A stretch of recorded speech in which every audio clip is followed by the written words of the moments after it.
हमारे यहाँ 10 साल एक सिख प्रधानमंत्री रहे नहीं, हैं। मैं वही बहुत कह रहा सारी हूँ, उससे चीजें- फर्क नहीं पड़ता। वो टोकन की तरह यूज किए जाते हैं। टोकन की तरह नहीं भाई, आप ऐसे थोड़ी नहीं कह सकते एक 10 साल देश के प्रधानमंत्री टोकन हो गया। हिंसा कभी भी प्रायोरिटी नहीं होनी चाहिए जी। किसी की भी नहीं होनी चाहिए। हिंसा किसी के लिए लास्ट ऑप्शन हो सकती है, प्रायोरिटी कभी नहीं होनी चाहिए किसी की। नहीं, आप फिर फिलोसॉफिकल हो रहे हैं, आप बताइए philosophical ना, नहीं होऊंगा। आप फिलोसॉफिकल हो जाते फिर वो कोई वेग हो जाए। महात्मा गांधी यूके में गए जी। कौन से पासपोर्ट पे गए थे? British India passport. तो आप महात्मा गांधी को ब्रिटिश इंडियन मानते हैं या इंडियन मानते हैं? नहीं, उस समय तो देश की स्थिति दूसरी थी। मीडिया ने आपको के एक हिस्से ने आपको कहा कि अमृतपाल सिंह टेररिस्ट है। कुछ लोगों ने ये कहा कि अमृतपाल सिंह एजेंसीज के तरफ से भेजे गए हैं। कुछ लोगों का कहना है कि अमृतपाल सिंह बीजेपी के एजेंट हैं। इन तमाम चीज़ों में आप खुद को किस फर्मे में देखते हैं? इतने सारे जो आपको दिए गए तमगे, उसमें से आप अपने लिए कौन सा सबसे फिट पाते हैं? हर टर्मिनोलॉजी को आप मुझे टेररिस्ट बोल देंगे, फिर को असली टेररिस्ट आता है उसको क्या बोलेंगे आप? एक बात तो ये है ना कि आप खुद कहते हैं कि खालिस्तान आपकी डिमांड है और भारत के संविधान में इसके लिए कोई जगह नहीं है, इसलिए हमको एक अलग तरह की नहीं, इसके संविधान में भी जगह है जो सेल्फ डिटर्मिनेशन है।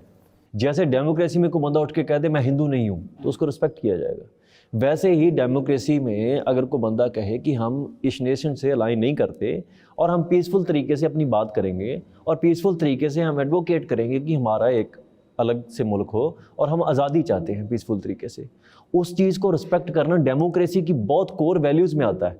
चीज़ यहाँ पर मैं जानना चाह रहा हूँ, आप कह रहे हैं कि ये पीसफुल होता है। एक तो ये कि जो अजनाला की घटना है उसमें किस तरह का पीस दिखा हमें? वो देखें, पहली बात तो उससे जनाला की घटना को खालिस्तान से अलाइन करना इज़ टोटली इरेलेवेंट। वहाँ पे जो बात हो रही है इनजस्टिस की हो रही है। जो अजनाला की घटना है वो घटना सीधी सीधी रिलेट करती है कि फेक एफआईआर से एक फॉल्सली इम्प्रिजन करना, किसी बंदे को टॉर्चर करना, और उसके अगेंस्ट प्रोटेस्ट है। और मोस्टली प्रोटेस्ट में छोटी मोटी वायलेंसेस हो जाती हैं, ये कोई नया फिनोमेना तो है नहीं। हमने तो वहाँ पे खालिस्तान की बात नहीं की, हमने बोला हमारा बंदा इनोसेंटली आपने अंदर डाला है, उसको टॉर्चर किया है, उसको निकालो। कोर्ट ने इंक्वायरी की बात हुई, एक दिन लगा। दो चीज़ें यहाँ पे मैं आपको मैं समझ गया, दो चीज़ें बस यहाँ पे आपसे पूछना चाह रहा हूँ। एक तो ये कि अगर बंदा आपका इनोसेंट है तो उसके इनोसेंट प्रूव करने का यहाँ पर एक तरीका है देश में, और वो तरीका है कि आप उसकी जाँच की प्रोसेस हो और उसके बाद आप कोर्ट में जाए। नहीं, जिस तरह से थाने में वो देखिए, वो थाने में आपका एपिसोड आपको लग सकता है कि थाने में क्या हुआ। हाँ, लेकिन जो बंदे की रिलीज है हमने उसको जेल से पकड़ के नहीं निकाला है। नहीं, आपने पर्चा वापस लेने का दबाव डाला, कहा कि पर्चा वापस लेने का दबाव तभी डाला जा सकता है जब पर्चा झूठा हो। आपने कहा कि अभी तक असली हिंसा किसी ने नहीं देखी है, असली हिंसा देखना अभी बाकी है। नहीं, ये बयान आपका है अभी 4 दिन पहले का। नहीं, आपने क्या कहा था? देखो, असली हिंसा की जब बात चलती है, इसको हिंसा कहना in total that was wrong thing. आम प्रोटेस्ट में इसको हो जाता है, ये तो 8 सेकंड है, लोग दिनों तक वायलेंस चलती। BLM एक वायलेंट मूवमेंट है, लेकिन उसको कोई वायलेंट मूवमेंट नहीं कहता। ब्लैक लाइव्स मैटर जो है, वहाँ पे स्टूर्स जला दिए जाते हैं, आग लगा दी जाती है। तो मैंने ये कहा कि अगर आप इसको हिंसा कहते हैं तो हिंसा तो बहुत बड़े स्केल पे होती है। पंजाब ने फुल स्केल मिलिटेंसी देखी है, तो फिर आप डिफाइन करें ना चीज़ों को। आपने कहा कि भारत की संस्कृति क्या है, भारत का पहनावा क्या है और भारत का भोजन क्या है। हाँ, कोई भारतीय भोजन नहीं है। ये कहना कि हम भारतीय हैं बिल्कुल झूठ है। हाँ। हम क्यों कहें कि हम भारतीय हैं? आपके राष्ट्रवाद की डोरी बहुत पतली है, ये कभी भी टूट सकती है।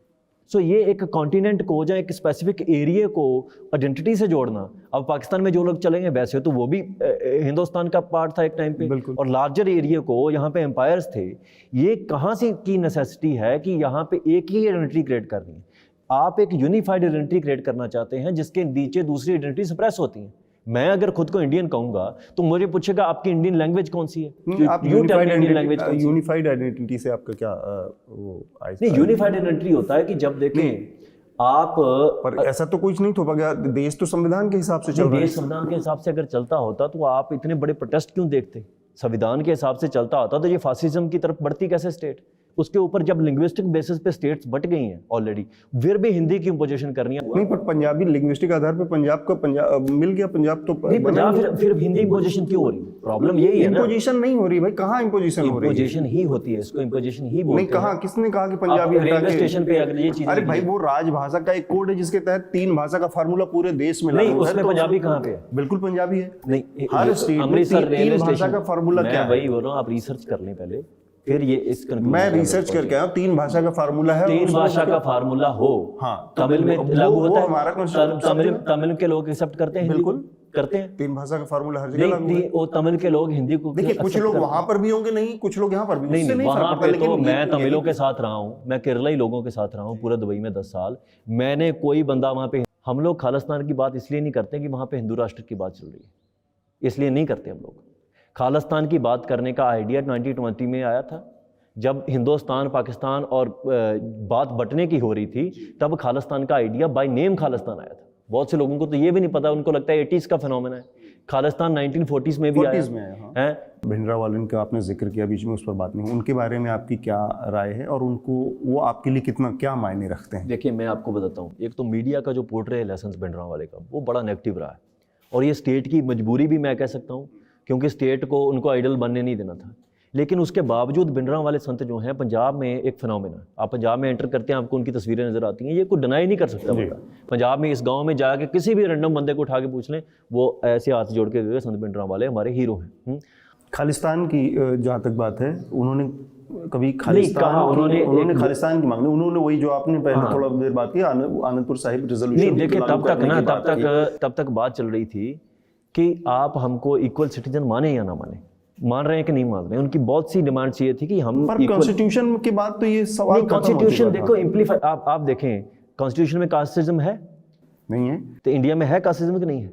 अब ये तो सोसाइटी धीरे-धीरे देखिए, वही प्रॉब्लम होती है ना, प्रोसेस में बदलती है। प्रोसेस वही है ना, अगर एक रातों रात नहीं बदलती, नहीं रातों रात नहीं बदलती, लेकिन सफर कौन कर रहा है? प्रॉब्लम ये है कि 5000 साल की चीज 500 150 100 साल, और वही प्रॉब्लम है कि उस 500 साल में सिख ही क्यों सफर करें? सारे, ये ऐसा नहीं है, नहीं ऐसी बात नहीं होती। हमारे यहाँ 10 साल एक सिख प्रधानमंत्री रहे, नहीं मैं वही कह रहा हूँ, उससे फर्क नहीं पड़ता, वो टोकन की तरह यूज किए जाते हैं। टोकन की तरह नहीं भाई, आप ऐसे थोड़ी नहीं कह सकते एक 10 साल देश के प्रधानमंत्री टोकन हो गया, ये थोड़ा ज्यादा। अभी मेरी बात सुने, मैं वही बात आपसे पूछ रहा हूँ। सेम प्रधानमंत्री जो थे, उन्होंने सिख जेनोसाइड के लिए माफी मांग ली, जो सिख थे जिनके साथ हुआ है, कांग्रेस ने उनको यूज किया, उन्होंने इंडिविजुअल स्तर पे, उन्होंने पार्टी के करने की मांग, लेकिन पार्टी में सोनिया गांधी मांगती माफी, उसकी फैमिली मांगती, सिख को क्यों यूज किया गया? वैसे तो सिख, अभी मैं आपको बताता हूँ, 2 चीजें होती हैं। मुगलों के एरा पे भी कुछ सिख थे जो गवर्नमेंट के साथ चलते थे, ब्रिटिशर्स के एरा में भी कुछ सिख थे जो गवर्नमेंट के साथ अलाइन करते थे।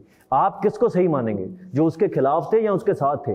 सो ये चीजें बहुत कॉन्फ्लिक्ट में चली जाती हैं कि कॉन्स्टिट्यूशन इम्प्लीफाई तो हो जाता है, कॉन्स्टिट्यूशन एग्जिस्ट तो करता है, क्या कॉन्स्टिट्यूशन हर जगह पे लागू होता है कि नहीं होता है?